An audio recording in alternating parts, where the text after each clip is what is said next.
Hi, B. I got only one student who's missing the exam.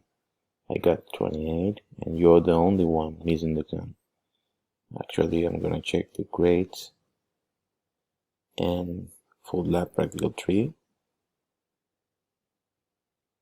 This is the only blank I have here because all of them, they have their grades. You're the only one without a grade. I'm opening the exam until August the 1st